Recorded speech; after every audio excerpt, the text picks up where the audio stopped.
नमस्कार। मैं BRC clinic at the home Varanasi से सुषमा सिंह। तो आज हम अपने आसपास देखते हैं कि यूरिक एसिड की समस्या से बहुत लोग ग्रसित होते जा रहे हैं, जिससे कि उनके जोड़ों में दर्द, एड़ी में दर्द इत्यादि की समस्याएं लगातार बढ़ती चली जा रही हैं। तो इसका एक कारण जो हम आज दाल जिस तरह से पका के खा रहे हैं वो भी एक कारण है। वैसे तो हमें दाल पहले जैसे कि हमारे दादा परदादा के समय में पकाया जाता था उसी तरह से पकाना चाहिए, मिट्टी के बर्तन या फिर टब या भगोने या डेगची वगैरह में। पहले क्या होता था कि हमारी दादी लोग जो हैं आग पे डेगची में दाल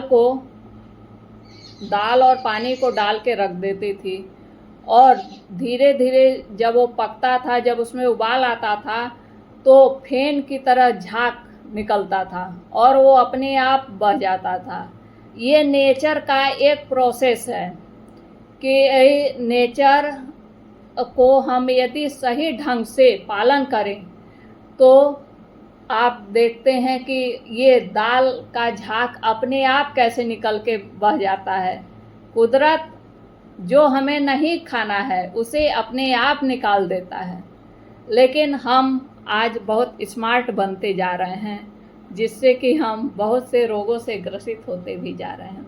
आज हम कुकर में दाल बनाने लगे हैं तो वो कुकर में वो झाग निकल नहीं पाता, जिससे कि यूरिक एसिड लगातार लोगों का बढ़ता चला जा रहा है। इसका एक कारण कुकर में बने दाल को खाने से भी है। तो यदि हम आग पे भगोने, डेगची या फिर मिट्टी के पात्र में दाल नहीं पका पा रहे हैं, कुकर में पकाना हमारी मजबूरी है, तो कुकर में भी हम सबसे पहले पानी और दाल को एक साथ रख के बिना कुकर को बंद किए गैस पे तेज आंच पे चढ़ा दें। तो कुछ समय के बाद, कुछ ही मिनटों के बाद उसमें झाग ऊपर आ जाता है।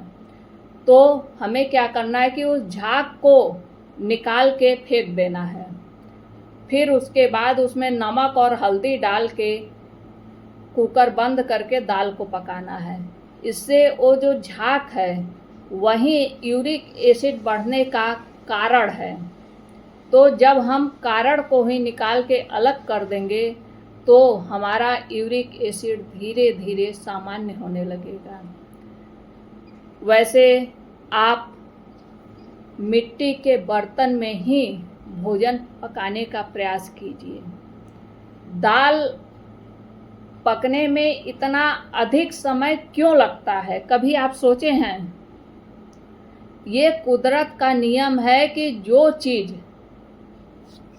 जिस चीज़ को उगाने में और उसके पूरे प्रोसेसिंग में जितना अधिक समय लगता है, वो पकने में भी उतना ही अधिक समय लेता है।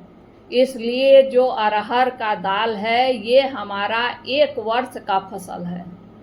ये पूरा 1 वर्ष में ही इसकी उपज हमें प्राप्त हो पाती है।